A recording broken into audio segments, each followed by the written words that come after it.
Hi, everyone. I'm going to call this meeting, the June 1st, 2021 Home Advisory Group meeting to order. A physical quorum of the members is not present. However, pursuant to Section 7E of the Open Meetings Act, members are permitted to attend remotely. Either one member of the committee, the Chief Administrative Officer, or our Chief Legal Counsel are physically present at the regular meeting location. In-person attendance and public comments are allowed, subject to attendance limitations required to ensure the health and safety of those who attend. Pursuant to the Illinois Attorney General's guidance to public bodies on the Open Meetings Act during the COVID-19 pandemic, dated July 2nd, 2020, county board members may participate without being physically present in compliance with the established provisions. Let's have a roll call. Roll call, please, Marjorie. Consuelo Arguelles. Present. Don Bastian. Here. Ruth Broder. Amy Chavez. Here. Lori Chassie. Here. Michael Crandall. Paula Garcia. Here. William Hennef. Here. Lynn LaPlante. Here. Donald Pachowski. Julie Renahan. Scott Feiger. James A. Here. Wonderful. And for public comment, take it away. Did you have something to say? I actually have nothing to say, but thank you. I was literally just coming because the transfer is on the agenda for this meeting. So I'm just here to answer any questions that they have. Okay, wonderful. Okay, approval of minutes. I will entertain a motion to approve the minutes of the Home Advisory Group regulatory meeting from Tuesday, May 4th, 2021. So moved. Second. Thank you. And roll call, please. Oh, I'm sorry. So it's Amy Chavez made the motion and Paula Garcia second. Amy Chavez. Aye. Paula Garcia. Aye. Consuelo Arguelles. Aye. Don Bastian. Aye. Lori Chassie. She said present, right? Yeah, he's here. That was an aye. Okay. William Hennef. Aye. Lynn LaPlante. Aye. James A. Aye. That motion passes. Committee vote is required.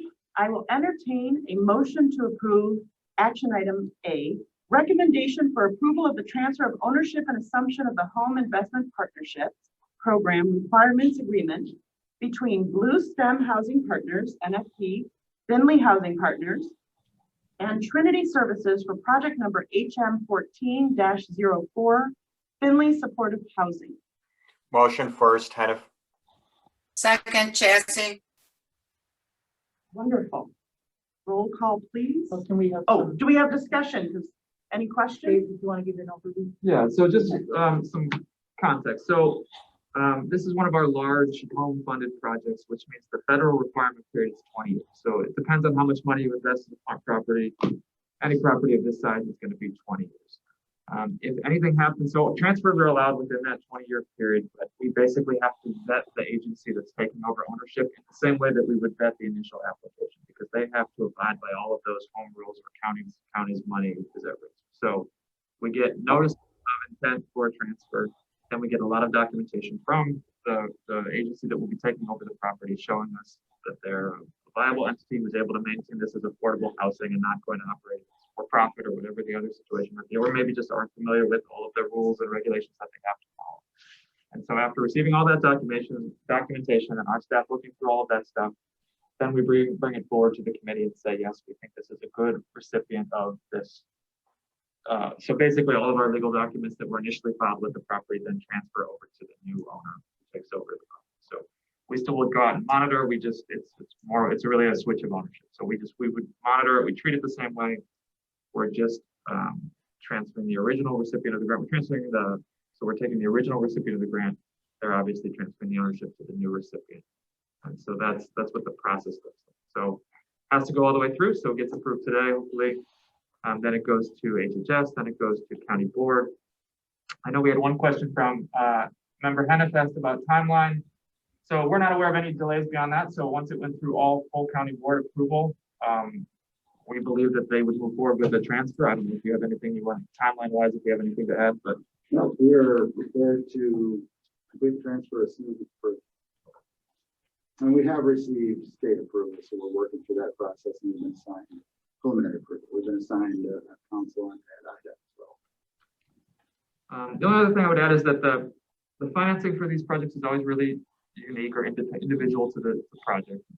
There's always the federal period, and then sometimes there are periods that we've extended beyond. So the federal period is typically 20 years, but sometimes the mortgage may be 40 years, the mortgage may be 30 years. A lot of that depends on how the financing is set up when the project is initially done. But from our end, from the county's perspective, we're always most concerned about the federal period because that's the risk to the county of potentially paying money back if that project fails or if that project doesn't adhere to all the regulations. So that's always the largest risk area. And the other period is a compliance period where we have a little bit more flexibility in how we can handle things if there's an issue or a problem that comes up. So, if there's anything you want to add to that, Mary, please feel free. No, I think you did a fine overview. Thank you, Dave. Does that answer your It question? does. Yep, thank you. Great. Any other questions on this? Okay, seeing none, roll call, please. William Henneth, Aye. Lori Chassie, Aye. Consuelo Arguelles, Aye. John Bastian, Aye. Amy Chavez. Aye.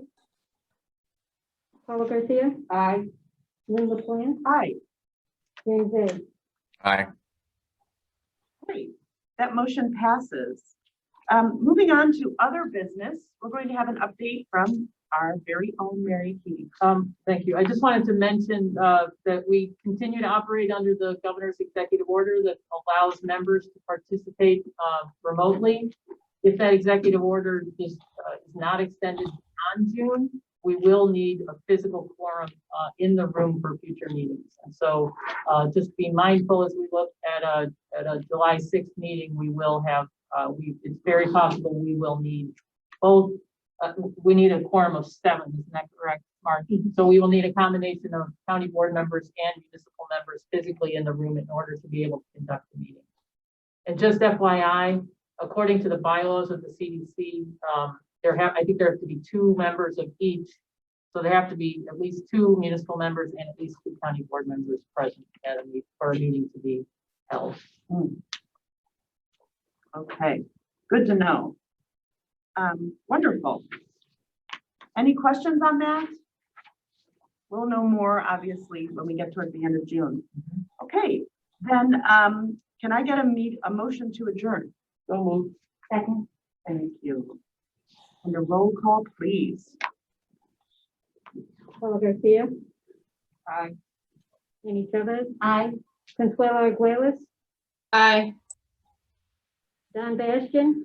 Aye. William Henneth. Aye. Lynn LaPlante. Aye. Scott Viger. Oh, I'm sorry. James A. Aye. Okay, wonderful. Also aye. Chasing. I'm sorry, Lori. Okay, thank you. This meeting is adjourned. Moving on to the CDC Executive Committee. Do I need to still read everything? Yes, we. Yeah. Okay, so I'll just do that all again. Yeah. All right, I am calling the meeting of the June 1st, 2021 Community Development Commission to order. The physical quorum of the members is not present. However, pursuant to Section 7E of the Open Meetings Act, members are permitted to attend remotely.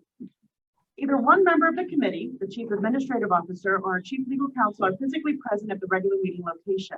In-person attendance and public comments are allowed, subject to attendance limitations required to ensure the health and safety of those who attend. Pursuant to the Illinois Attorney General's guidance to public bodies on the Open Meetings Act during the COVID-19 pandemic, dated July 2nd, 2020, county board members may participate without being physically present in compliance with the established provisions. Roll call, please. Consuelo Arguelles. Here. John Bastian. Here. Amy Chavez. Here. Lori Chassie. Here. Michael Crandall. Paula Garcia. Here. William Henneth. Here. Lynn LaPlante. Here. Donald Puchowski, Julie Renahan, Scott Beiser, James A. Here. Great. Do we have any public comments? No public comments, okay. I will entertain a motion to approve the minutes of the CDC Executive Committee regular meeting from Tuesday, May 4th, 2021. So moved. Second. Thank you very much. Roll call, please. Paula Garcia, Aye. Amy Chavez, Aye. Consuelo Arguelles, Aye. Don Bastian, Aye. Lori Chassie, Aye. William Henneth, Aye. Lynn LaPlante, Aye. James A. Aye. Great. Thank you. That motion passes. Let's move on to action items. I will entertain a motion to approve action item A, recommendation for approval of elimination of the following policies. Application evaluation, leveraging points requirements for neighborhood investment community-wide benefit, accessibility improvement and planning, application evaluation, match requirements, application evaluation, evolution, leveraging points, CDBG. May I have a roll call? Oh, sorry. Sorry. So moved. Second. Wonderful. Now may I have a roll? Do you want to talk, Yeah. Dave? I would say this is as you recall from last meeting, we talked about a number of the changes we'd like to make. This is an example. This is the first we're bringing forward for a formal vote. We talked about removing match and leverage requirements from municipal projects with the hope that A, we get more parties that are interested, so more municipalities that are interested in applying, and B, we spend more money per project. So this is just kind of, it was referenced in multiple policies, so we had to address all of them so that we can go forward with our application process in the fall and have this not as a requirement. The one thing I was going to mention, I think I forgot to mention last month too for the municipal partners, is that we did have a change from a max of 400,000 to a max of 600,000 that went through last summer. So we could be looking at individual projects that are in the amount of 600,000, which is different than what they had gone through in the last application cycle. So, but I meant to mention that as part of everything last month, and I think I forgot. Yes, Member Rutledge. Thanks, Lynn. Not part of your committee, but can you give us an example of what leveraging points are? Sure. So let's say it's a $1.2 million project, and they would have gotten $400,000 of our money, and they would have put up $800,000. The amount that they put up would have helped them score higher in the application process. So it was a incentive for them to put up more money on their own side, would make it more likely that they got funded. But we looked at it as, so we've been struggling with spending money. It's not a federal requirement, and we think we may get more applications and more spending per application if we just take that away and say, tell us what the project will cost. And then obviously we can only go up to 600. So if it goes over that, they will have to provide some of their own funds, but they won't get scored more because they did that, or scored less. Because And if I remember from the packet, it said that there are other government entities that don't have this requirement. right. Okay. It's a total Just of wanted to DuPage clarify County that. choice. Yep. Okay, any other questions? I just have a comment, Arguelles. I've taken a look and I'm in complete support of obviously the proposed changes. I think it's going to be for the better and in hopes of just making sure the projects are funded and hopefully being spent, the money's being spent in a timely manner. So thank you. Thank you for that comment. Any other comments? Questions? Okay, seeing none, may we have a roll call? Paula Garcia, Aye. Amy Chavez, Aye. Consuelo Arguelles, Aye. Don Bastian, Aye. Lori Chassie, Aye. William Henneth, Aye. Lynn LaPlante, Aye. James A. Aye. That motion passes. Next, action item B, recommendation for approval of the cancellation of an Emergency Solutions Grant CARES Act, ESG-CV, agreement between DuPage County and Prairie State Legal Services. Emergency Solutions Grant Program CARES Act, project number ESCV-19C, with reprogramming of the $25,500 in funds. Dave, would you like to say anything on this? Oh, sorry, motion and a second. I'm going out of order. Sorry. Now that's pretty good. Yes, thank you, Paul. this is a case where the funding outpaced the regulations in some way, right? So some guidance came out after we had already awarded the contract that indicated that the activity we had funded was not eligible. So in discussion with Prairie State, they're fine with reimbursing the dollars. I would remind the committee that they also received over $400,000 in CDBG COVID money, which has a lot more flexibility and which will be able to cover their needs in terms of COVID response. So this is a compliance item that it's easier just to clean up now, avoid it before we get any further into the contract, have them pay us back, reprogram the dollars, and then they'll still be able to meet the needs of COVID response legal services with that other contract. Dave, how much are they actually paying back? It's not, 4,100. yeah, it's not the full thing. Oh, okay. 4141. I think. Okay, any other questions or comments? Seeing none, roll call please. Paula Garcia, Aye. Amy Chavez, Aye. Consuelo Arguelles, Aye. John Bastian, Aye. William Henneth, Aye. Lynn LaPlante, Aye, James A. Aye. that motion passes. Moving on to action item C, recommendation for approval of a second modification to a community development block grant, agreement with Little City Foundation, renovation of 2 Hanover Park CILAs, project number CD 20-03, reducing the scope of work, funding award, and extending the project completion date to October 31st, 2021. So moved. Thank you. Do I have a second? Thank you. Go ahead, Dave. We talked about this a little bit last month as well. Some of our nonprofit partners have struggled with the scope in terms of how they define it in their application and then what they can actually do when they look to go forward with the project.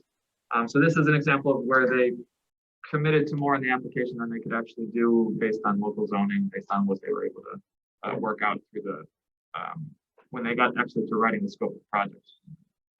The simple question is, well, why not just reduce their part of it, and why not just let their grant amount stay, right, and then just reduce their. The reason we can't do that is supplanting. So if they've already committed funds to the project, we can't then come in and say, oh, we'll just use the federal money instead, because if they've committed the funds to the project, those funds are supposed to stay through the project. Otherwise, we can get accused of just supplanting federal money for their committed funds. So when the whole scope reduction, so both this item and the next item are basically the same thing. When the whole scope is reduced, the committee has to approve the reduced scope because we don't, anytime there's a change in the project, you guys are required to approve that. And then the dollar amount shrinks because their amount has to stay the same. So the grant amount shrinks. Okay, just one addition, that supplanting issue is a big deal at the federal level. It basically, if there's been any illustration that local funds were committed for a certain purpose, you cannot come in then and use federal funds in exchange for those local funds. It's looked at as so the idea of investing federal funds, it's called the but-for clause. So but for these funds, this project would not happen. So that's what it's called. So, but HUD OIG and auditors from the federal level look at that as a really significant finding. So as much as we'd like to say, hey, yeah, Little City, you can reduce the amount of money that you're putting towards this, that's not how it's looked at from a federal level. Okay. Any other questions or comments? Seeing none, roll call please. Paula Garcia, Aye. Amy Chavez, Aye. Consuelo Arguelles, Aye. John Bastian, Aye. Lori Chasse,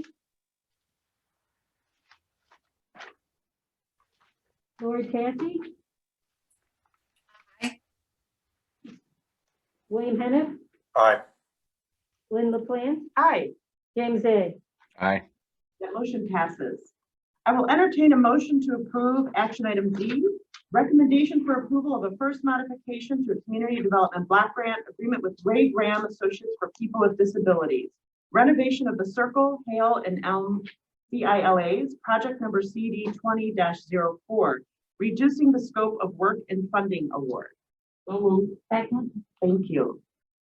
Dave, would you like to discuss anything further? Sure, I about would say this? it's very similar. I guess the point I would make is that this is why, if you'll recall again, last month's conversation, we're looking for a little more on the front end from nonprofit partners in terms of defining their scope to help avoid these kinds of issues. Because what happens, and it's not well, this one was a larger amount of money than the last one, but that money becomes very hard to spend because it was committed to that project, and then to commit it to a new project, we have to sometimes amend our plan, or we have to have a new project ready to receive those funds. So that's where we can get into trouble in terms of our spending. So helping the nonprofits define their scope very specifically, very clearly, helps us spend the money.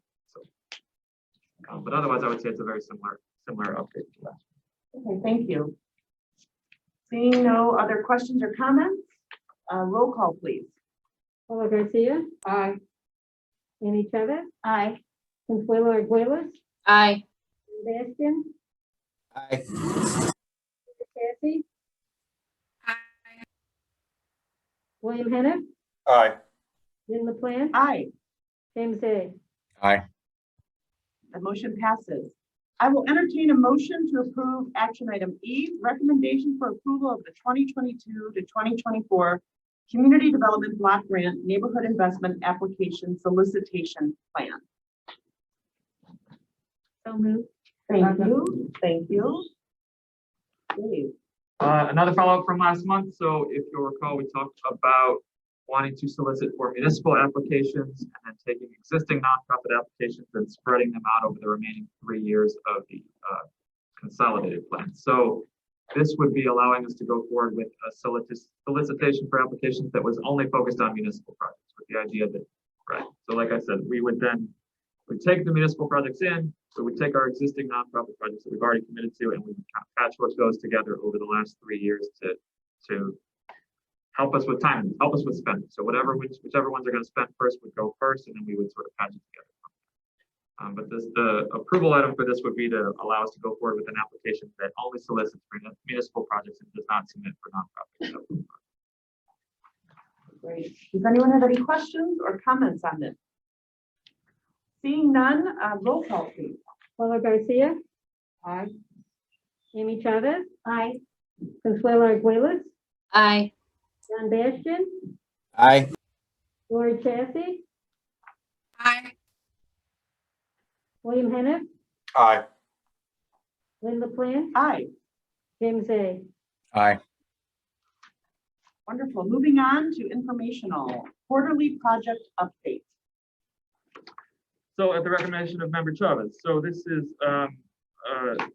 CDBG projects quarterly update. So I'm not going to go project by project, I don't think, but the idea is that it gives you a scope of the kinds of projects that we have, and it gives you a real clear indicator of which ones are sort of behind where they should be and which ones are on track. One thing I would keep in mind is this is just one pot of money that we have. So this does not include any of the COVID money. This does not include home money. This does not include ESG money. This is just the core CDBG funding. I think it gives you a good sense of the kinds of work we do, street rehab projects, water main projects. It kind of gives you an idea of where we're at. You can see we still have 19 projects that we're spending. That's not ideal. Some of them, 1925, 1926, 1927, they got added sort of later. So those ones I would say are a little, it makes them a little more sense that they're still there, but especially the early 19 ones, we would love to see those completed by now. So a lot of times because of when HUD gives us our money, we're working a year behind. Like this year, we're hoping that we get our 21 projects, we get our 21 grants from HUD earlier, and so we were able to start 21 projects in this construction season. But a lot of times what happens is we don't get them until late, we miss the construction season, and then they get funded the next year. But it gives you a sense of we're always dealing with at least 2 years of funding. And we have projects that are in a lot of different stages. So it's a lot of tracking to kind of keep all of the balls moving forward.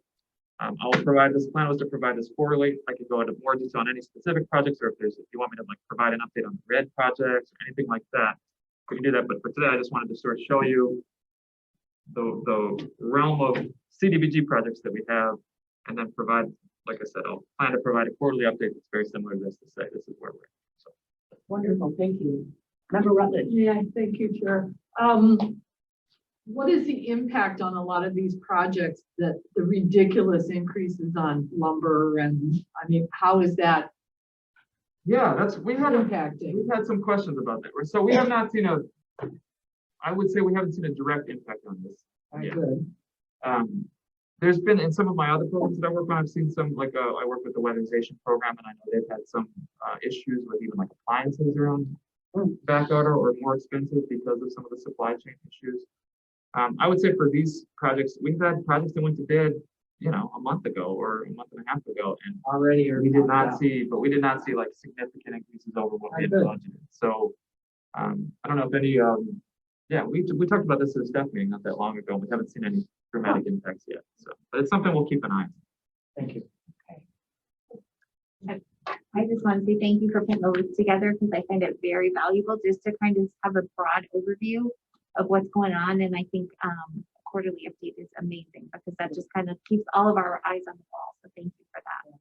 I was going to say, thank you so much for that suggestion, Member Chavez. That's really helpful. And then to the staff, thank you so much for listening and putting this together, because not only does this help us track it, but I really think it's important that we highlight the work that is being done, because you guys have a million plates spinning and in all different directions. And I think that it's really important that we highlight the very impactful, very necessary, and very valuable work that's being done. So thank you very much. We would like to hopefully keep drawing attention to all these wonderful projects and initiatives, and this is a wonderful way to do it. Thank you. And of course, I would highlight the staff because they know there's a lot that goes into just one line of, I'm right? sure. Like one line and one color. Oh, and I also wanted to point out, they insisted on an orange. So if I like it. orange on it, they wanted something between yellow and red. So I like it. yeah, That's I fair. love it. I like Thank it. you. there's a lot that goes into every single line on here. That's why we talked about last time where the larger dollar amounts, it makes sense to go with try to get larger dollar amount projects because there's a lot that goes into each individual. Yes. Well, thank you very much to all the staff, because this is so helpful. I'll just say, I think you did Dave did and the staff did a great job on really trying to summarize what's just this massive body of work. But as he said, this doesn't represent the entire body of work. So I think maybe next month, maybe in August, or maybe with the next quarterly meeting, we could do something not as comprehensive as this, but just ESG, how many projects, ESGCV, how many, just the number of projects, not necessarily the status on all of them. Sure. Because I think if you looked at, the home funds, the disaster relief funds that we're still closing out, there's others. Certainly CDBG is absolutely kind of the meat and potatoes of the department. But I think just a little bit of information on how many projects we've got going with all the other funds would be another valuable piece of information. And I hope it illustrates to you all like just the volume of work that our staff take on, and the variety of knowledge that they have to have, they're doing things from managing sewer and water projects and overseeing bid documents for that, and then also working on the social services side and looking at program impacts for housing counseling or projects like that. So they really do a tremendous job trying to operate in all these very different worlds. So thank you to Dave and the staff for all of this work. Yeah. Thank you so much. Okay, moving on to B, informational CDBG eligible funding areas and county board districts. And you want to talk us through this? Sure. I mean, this is the link. So I did print some out. I think the link works better. So if you're on Zoom, don't feel like I'm leaving you out. I think the link is actually better because you can zoom in on it. So the question that I got was always, what about unincorporated areas? Can I have a breakdown by county board district? So if you're looking at the map, basically blue is an eligible area where we can do a project. And what the GIS staff did is they overlaid the county board districts and then they overlaid the unincorporated areas. So if you see any overlap, so Wendy, can you zoom in a little bit on any area?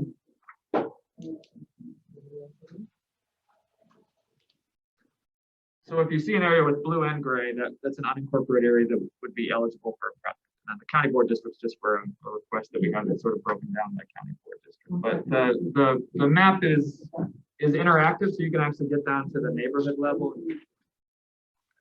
I highly suggest going to look at this online. The map, it's really quite amazing. And and to Dave's point, you can just zoom right in, and it's a fantastic site. So for municipalities, it's a good reminder of what areas in your district are eligible for CDBG projects.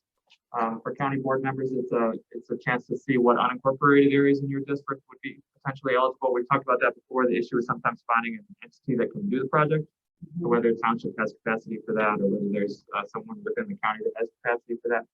Yeah, so there's a better example. You can see a little bit, zoom in very closely. There you go. Isn't that cool? So, you know, big picture. Oh, So we know CDBG money has to be spent on populations with that are low and moderate income. And so this is taking the census tracts that are low and moderate income and highlighting them in blue, and then it's overlaying them. So Right. this was again just a request from a committee member at previous meeting. Every once in a while the low mod income data will update, but this is the current data. So we just have to watch out for updates. But for the application cycle that goes in the fall, these would be eligible areas for projects. Okay. Member Schaber. So what do you recommend that we as board members do with this information? Do we get this, do we work directly with our municipalities and like what's sort of the action item I need to walk away with to help you? Well, I would say that historically, yes. So historically, the municipalities are the primary applicant. And so if you are working with municipalities in your area to identify if they have a need and they've identified CDBG as a potential project, this could help them understand whether that would be eligible or not. Okay. The other question that I've gotten repeatedly is what about the unincorporated areas? So we've done some projects in unincorporated in the past. I believe it's not as common, partially because of the project management side. But if there was an unincorporated area in your district that you felt like would be a good candidate for this project, this would tell you based on geography whether it's eligible, and then we could work with you on identifying a project, who would need to manage the project, right? So you'd have to work with the township office or Or our own sometimes, public works or department, DuPage County. Yeah. you know, water or transportation if it was streets. Okay. I think the other thing, if you reach out to your municipal partners, is just to emphasize that the match requirement has been eliminated, Okay. and that the maximum request has been increased. So it used to be $400,000, and then they had to bring match. Now it's $600,000 with no match, and so hopefully that will encourage communities to apply for additional projects. And it gives them a little more, let's see, so if they're gonna put $500,000 in a project, they have to get that all approved on their end, and they have to commit to that project in advance. This allows them to propose something that's more of a standalone project and say, hey, we would really love to do this, let's apply for it. If it gets funded, great. If it doesn't get funded, it doesn't mean I already put 500,000 in that project and now I gotta reshuffle it, right? So it gives them a little more autonomy to just apply for a standalone project and say, hey, this project could really use work, right? Let's just apply for that. In our mind, you know, we would love all of those projects to be 600,000. We don't know that, obviously that won't happen, but it gives them a little bit of, it gives them a little bit more autonomy or independence to just say, hey, let's propose this project. If it doesn't get funded through CDBG, then, you know, it doesn't mean we have to do it. It doesn't mean we have to have those funds recommitted to something else. The other thing I'll just add is that the maps show, you know, sort of the static threshold of eligibility. These are the areas that are eligible or they're not. Within our scoring process, we do emphasize areas that have higher percentage of low and moderate income.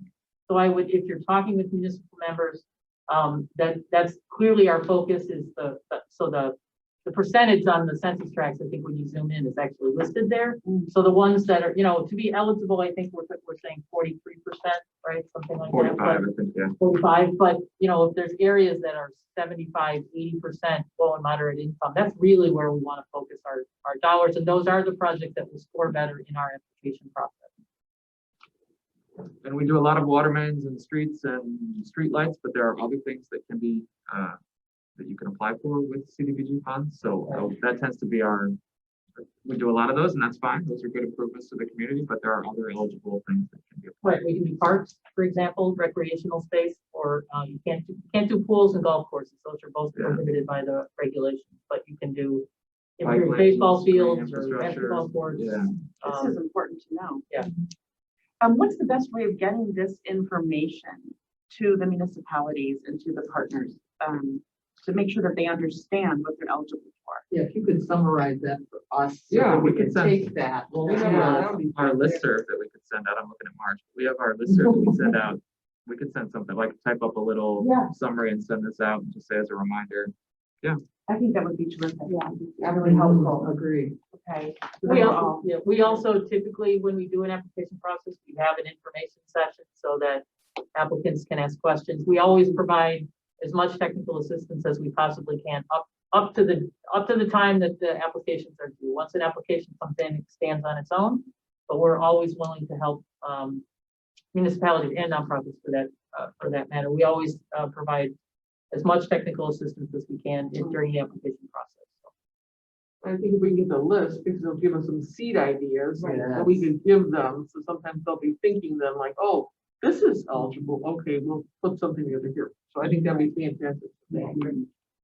Wonderful.